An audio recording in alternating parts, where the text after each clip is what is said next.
Il est 8h33 sur RMC et BFM TV. Bonjour Geoffroy Roux de Bézieux. Bonjour. Merci d'être venu dans ce studio ce matin. Vous êtes le président du MEDEF. On n'a jamais autant vu les syndicats, entendu les syndicats, parlé des syndicats que ces 2 derniers mois. Enfin, je dis les syndicats, pas tous les syndicats.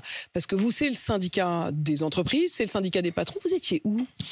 On était dans nos entreprises. Il y a beaucoup de négociations en ce moment sur les salaires, parce qu'on parle beaucoup de retraite, mais ce qui intéresse nos salariés, c'est les salaires. Et puis il y a eu le temps du Parlement, vu ça vous arrangeait du débat. Peut-être qu'on vous entende pas trop, Écoutez, qu'on se souvienne moins que vous étiez pour cette réforme impopulaire. On est toujours pour cette réforme impopulaire. Elle est difficile, elle est impopulaire, elle est douloureuse. Tous les autres pays l'ont fait. Elle est votée et pour nous, il est temps de passer à autre chose, c'est de trouver d'autres thèmes de négociation, peut-être de changer de méthode.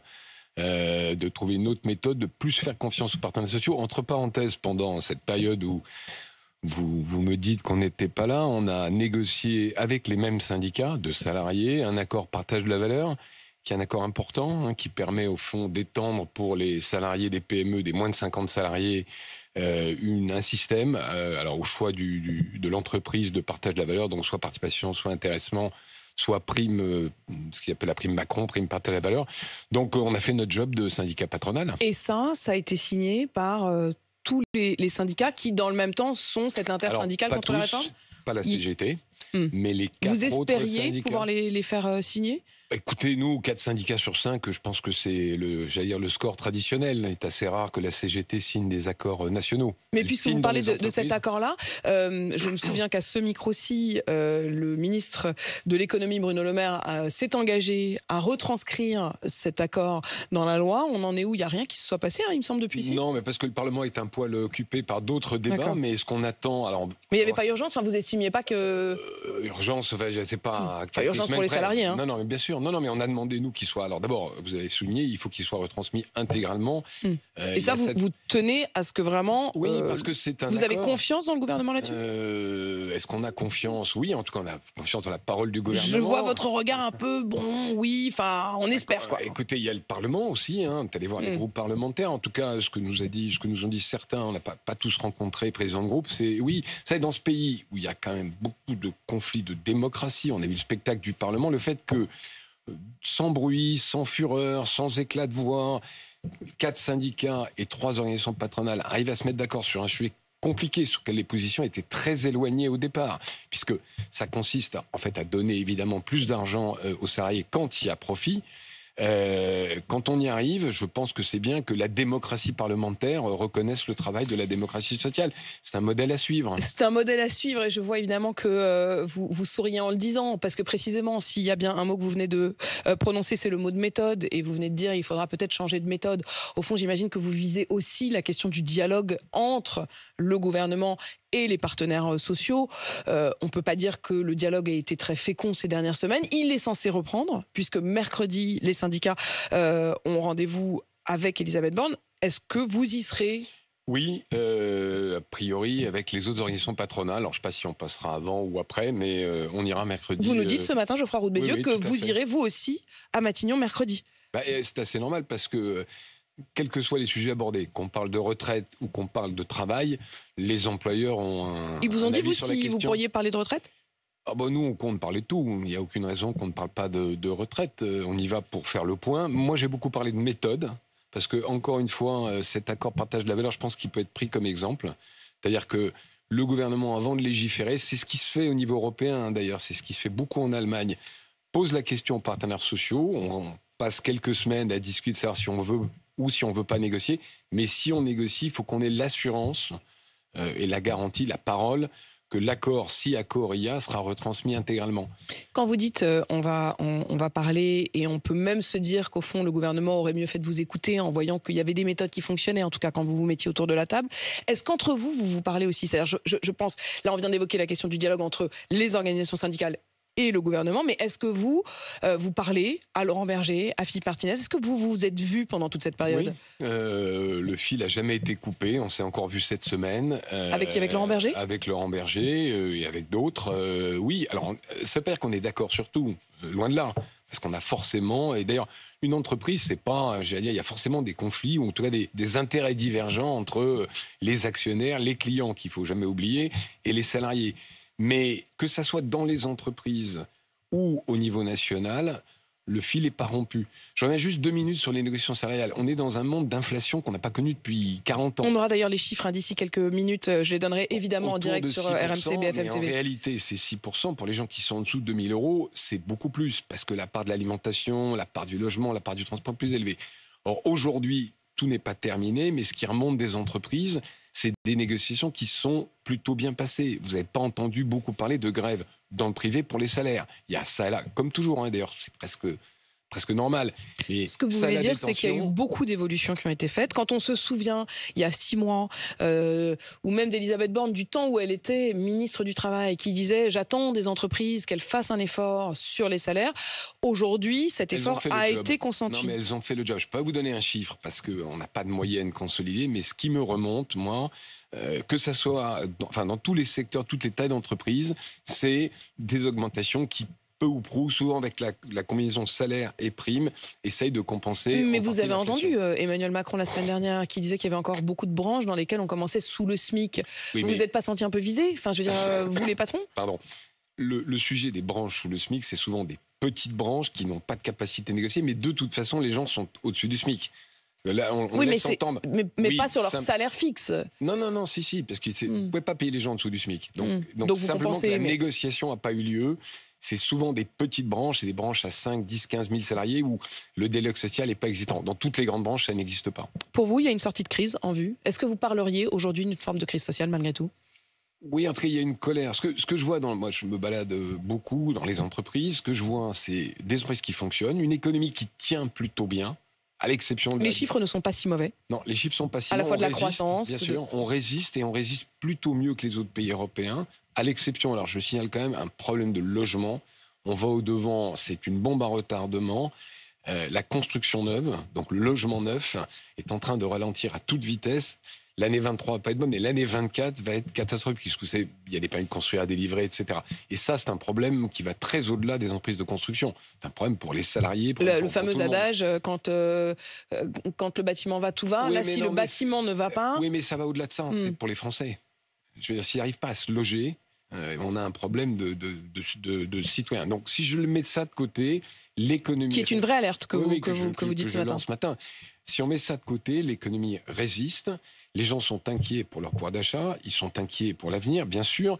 Et puis, il y a cette colère qu'on voit quand même à travers les manifestations qui va au-delà des retraites. Je pense qu'on n'a pas complètement traité le sujet des gilets jaunes, de la désindustrialisation du pays, des villes moyennes qui souffrent. C'est ces sujets-là qui feront en travailler dans les mois qui viennent. Si on dit encore un mot des grèves, parce que certes, une partie des grèves sont terminées, mais beaucoup d'autres continuent, y compris dans la question de la raffinerie. Vous avez sans doute entendu ce matin que la ville de Paris, par exemple, avait décidé d'étaler la douloureuse, c'est-à-dire les jours de grève non travaillés, non payés donc, mais de les étaler sur plusieurs fiches de paye pour que ce soit moins douloureux pour ceux qui ont fait grève, notamment dans la question du ramassage des ordures.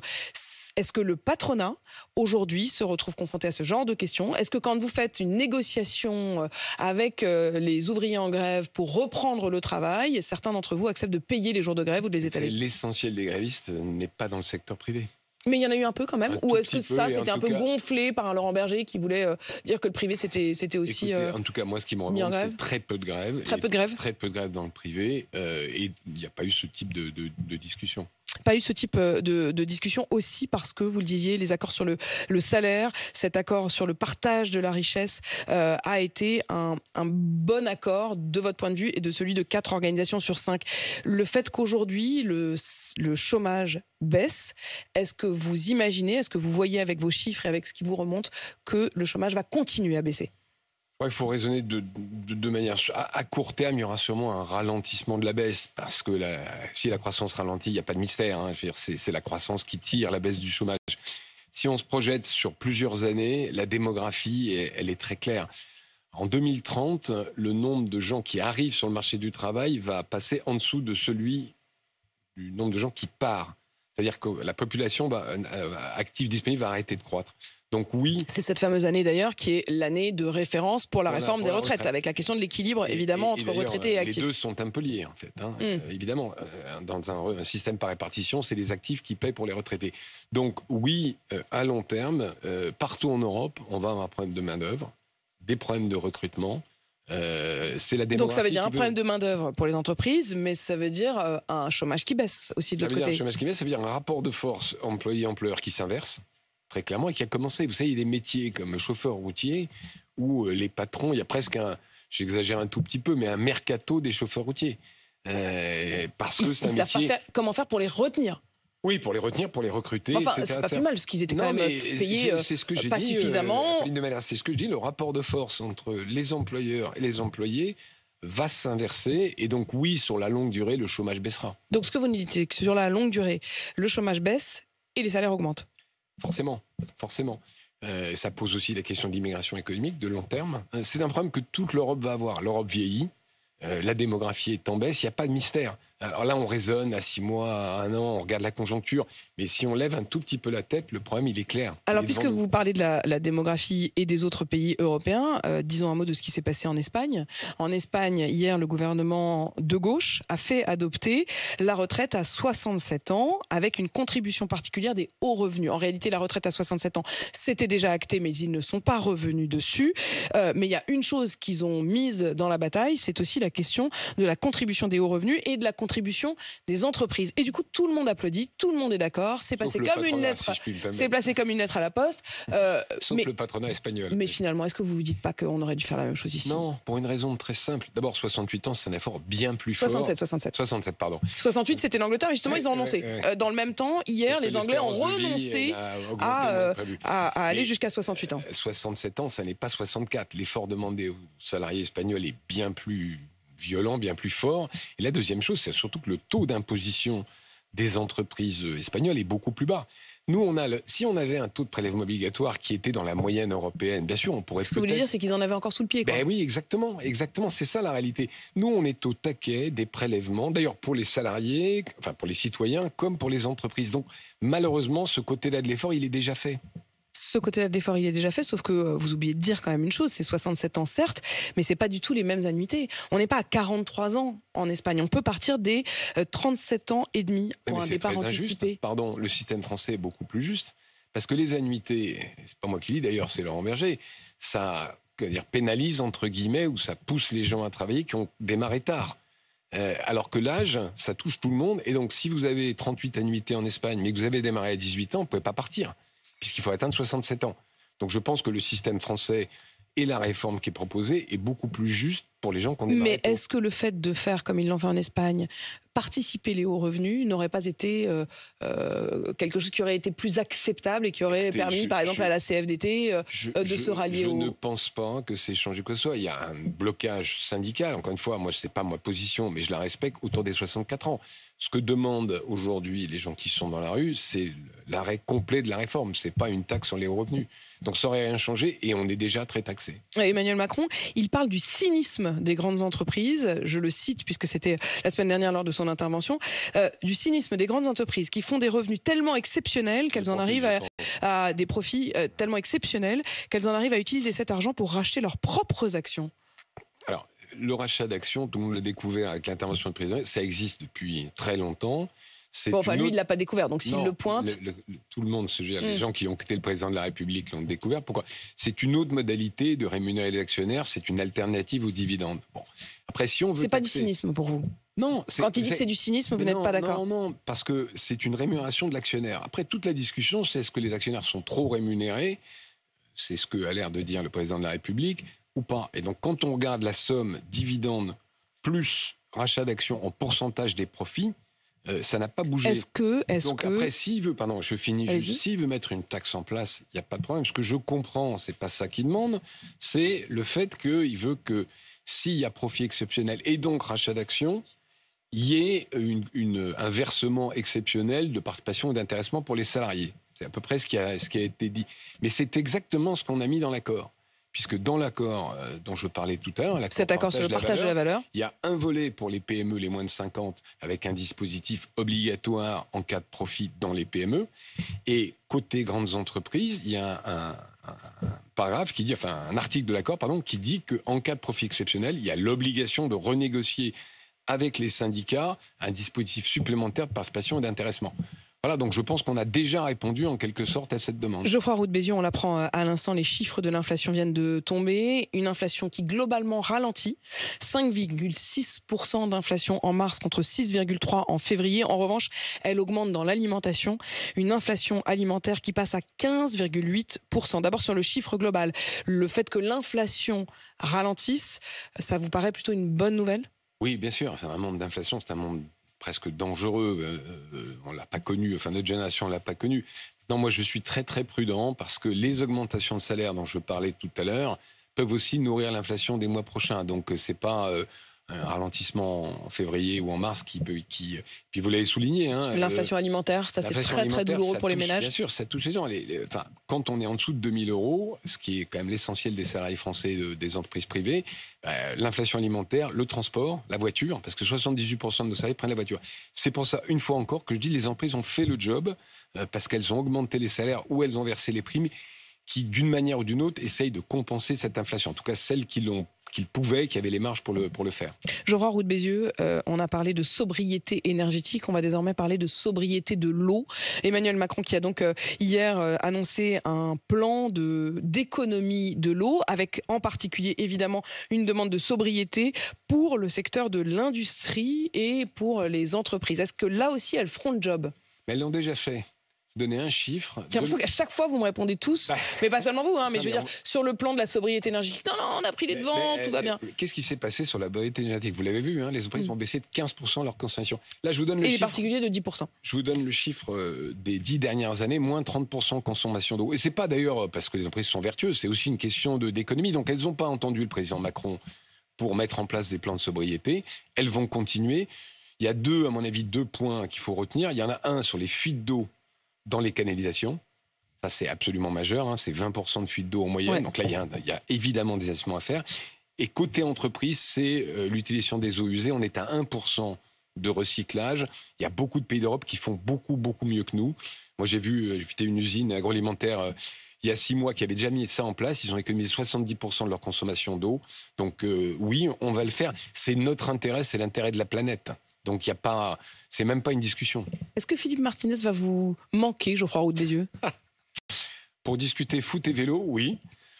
Pour le reste, on ne choisit pas ses interlocuteurs. Donc, on verra bien comment la fumée blanche sort du congrès de Clermont-Ferrand. Ça n'a pas l'air de sortir tout à fait tout de suite. La fumée blanche, visiblement, la nuit a été très, très longue.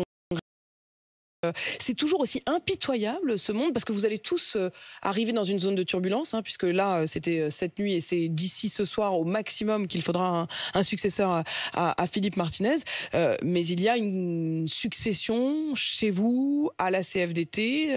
Nous, je ne sais pas si ça sera impitoyable. On a un processus qui est très cadré, il y a des candidats qui se sont déclarés, une élection qui aura lieu en juillet. C'est plus démocratique chez vous parce que honnêtement du côté de la CGT ça n'a pas l'air hyper démocratique. Écoutez, je ne vais pas faire de jugement de valeur sur la CGT. Chacun jugera comment l'élection au MEDEF se passe. Je suis le garant que ça soit démocratique.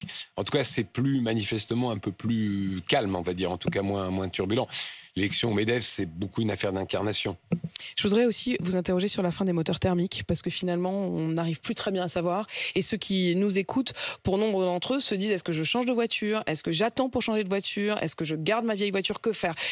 Est-ce que du côté des industriels, du côté des entreprises qui travaillent dans le monde de l'automobile, cette incertitude, le fait qu'on nous ait d'abord dit qu'en 2035, c'était la fin des moteurs thermiques, et puis que depuis l'Allemagne ait eu l'air de revenir là-dessus, on en est où ? Et quelle incertitude pour un secteur qui est très important pour la France. Vous résumez très bien le point. Et si j'étais acheteur d'automobile, je me poserais beaucoup de questions.